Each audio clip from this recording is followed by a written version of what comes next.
This video is brought to you by Sony. Learn what happens when artists meet engineers.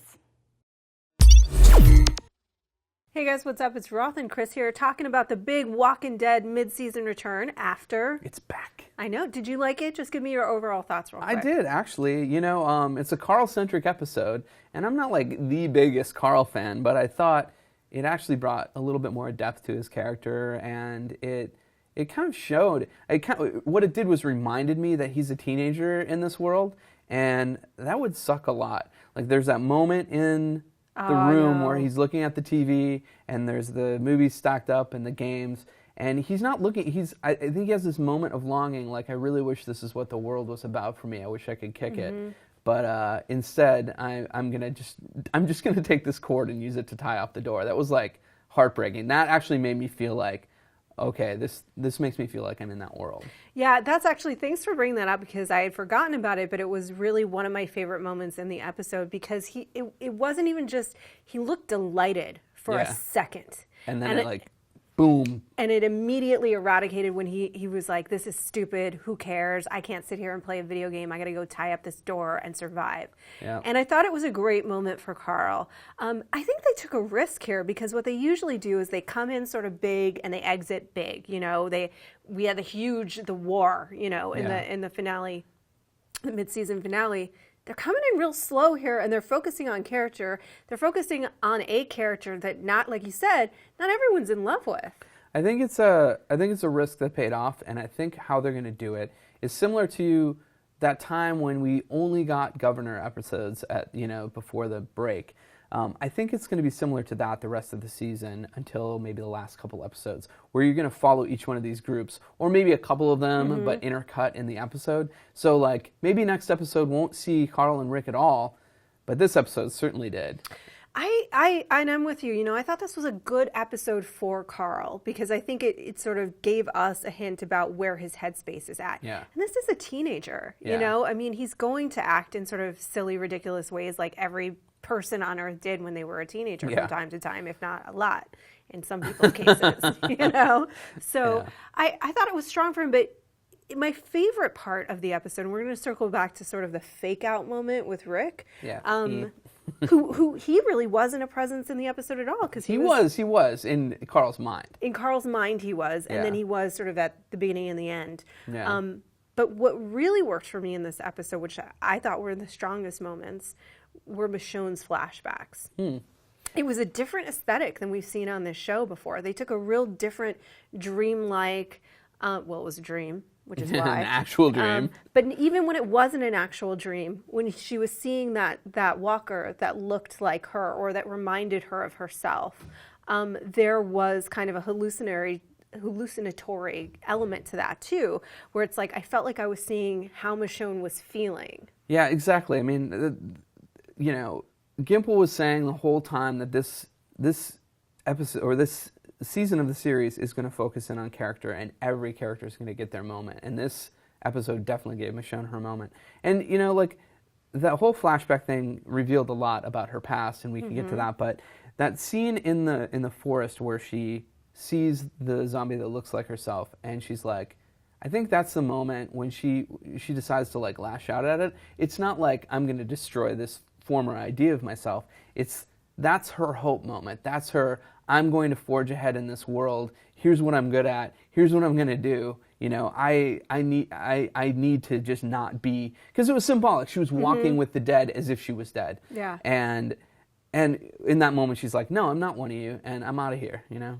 I think you're absolutely right, because I think what it did is say to her, listen, what makes you different from this right now? What are you choosing that makes you not this? And that's always the big question of the series, like The Walking Dead, we're all The Walking Dead. What makes us truly alive? Why would you fight in this world? Why survive in this world? Why survive in this? I mean, when I interviewed Robert Kirkman at Comic-Con, he's like, look, I don't know that and I'm sure he said it a lot, you know, I don't know that I would. I might be one of the people that opts out because this is such a grim existence. Yeah. And Michonne has that moment when she out loud says to her former lover, as he was referred to, I know why. I know the reason why to keep on living. Yeah. I thought that was a really interesting moment because it wasn't super on the nose. It's not like, I know why, and this is it, audience. You know, let the audience let us draw our own conclusions about what she meant. Well, I think another big question is what happened between that group of three. Like, there's her lover and his friend, and it seems like they killed her baby. Mm-hmm. And it seems like, you know, we had the conversation about this off camera a little earlier about, like, she had said earlier in the show. She said, and I remember this so clearly because they hadn't, in the comics they talk about who the pets are, but let's just put that aside, okay? Right. Her first pets, the only thing that she had said about them before now was they were never human. I remember that line really clearly. Right. They were never human. And I just thought, what did they do to her? And I thought it may be a rape. Maybe she had run into them into the woods. Right. This was far more grim because that beautiful moment of just, I thought it was so well executed because it left a lot up to our own imaginations. Right.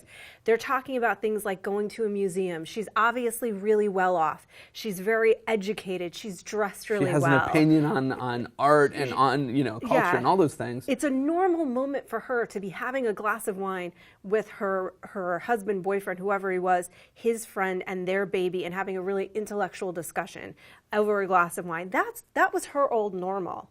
How she rose to become this woman who's amazing with a sword and a true gritty survivor, that's an amazing question for me. Yeah. You know? And I do think that they're probably going to get a little bit more specific down the line. But even if they don't, you have enough to kind of piece together your own story of what happened to her and, you know, how tragic she is as a character. But I really do think the second half of the season is going to be about redemption and about finding salvation and a little bit of hope in the world, because there's a lot of bleak things going on. We don't know if Judith's dead. If Judith's dead, that's the end of hope as a symbol, you know, from how they set her up.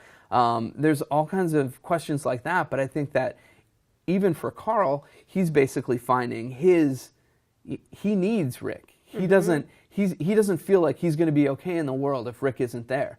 When, like, the moment before, when he felt like a big man and he was, like, striking out on his own, he's like, I don't need you, which is exactly the teenager thing to say, right? It's exactly what you say about your parents when you're that age, because you are trying to establish your own identity. Rick sort of gave him a gift and said, you're a man, and you know, like, acknowledges him as that, because prior to that moment, he's been treating Carl like Carl is his slave, is his child, like is his young child, and in this world it just doesn't cut it, you know. Especially after Carl killed that, you know, the person who was like advancing on him. Yeah, well, I think that's one of the big questions about this series too. Has been about parenting in the apocalypse, right. And you know, speaking just really quickly, like with baby Judith. Well, Michonne had that meltdown with baby Judith. Now we know why, because she had a child, which I figured then she had a child who died. Right. Now we know why she had the pets, because it very much looks like the child's own father killed it. I would shut down emotionally too if that happened, and then she took them and killed them, and made them her pets. You know, the fact that she killed the pets in the woods shows, like, I'm done with the old way, and the fact that she practically rejoices when she comes across Rick and Carl. It's like, here, I'm choosing life, and this is my family. And what was beautiful about that moment is that Rick says to Carl, it's for you, because Rick understands that Michonne and Carl have this special bond, and that in some ways Carl brought her back to life, made her want to live again, made her want to connect with her fellow man again. I love the writing on this episode. The one glaring thing that I think was a little hokey was the Rick coming back to life looking like he was going to be a zombie, because, I mean, I get it, but, like, the way it was portrayed, he sounded like too much like a zombie for me. You know, it was like there was no, like, actual, if he was just reaching out and he couldn't find his voice or something, I would understand it a little bit more, but he was like, you know, like doing the sounds and stuff too. I agree with you. And I agree with you too, that I think a big part of what happened between them was Carl, because Carl's been fighting so hard to be like, are you kidding me, man? You care that I'm cursing? Yeah. Do you see what's happening around us? You care that I'm cursing. That's the problem, that I'm cursing. Yeah. This isn't the problem. And by the way, that's the total appropriate response from him. From him, absolutely. So a lot about this is that Rick was fighting so hard to keep Carl a child, to maintain some sense of normalcy, to parent him. He had to come to the conclusion, like, no, man, you're a man and I need you as much as you need me. And Carl had to come to that same conclusion for himself, is that as much as I don't want to be, there is still that little part of me that has some growing up to do, and I do need you, my father. But that moment I thought, okay, come on, man. Like, we know that you're not going to kill Rick. Like, yeah. I know he's not really dead. I know he's not really a zombie. And it did feel a little too on the nose to me. It's a little gimmicky. But I'll tell you what. One other thing I loved about this episode, the pudding. 110 ounces of pudding. I love it. I would do the same thing. I love the chocolate pudding. Yeah. Well, I loved it for that reason, but also that was kind of like a childish moment for him to just be sitting there and chilling with the pudding, and like a little chilling to have that in the background. Overall, I really like this. I thought it was a strong entry. I am curious to see what other people think, because I have some feelings that some of the viewers are going to say nothing happened, it was boring, because it was slower. It did focus on characters. I think people want to get moving. They want to see Abraham. They want to see these new characters. So let me know what you guys think. Maybe I'm wrong. Maybe you really liked it too. I'm curious to see where it's going to go from here. Let us know in the comments below, and check us out when we will be talking about Walking Dead more in the future.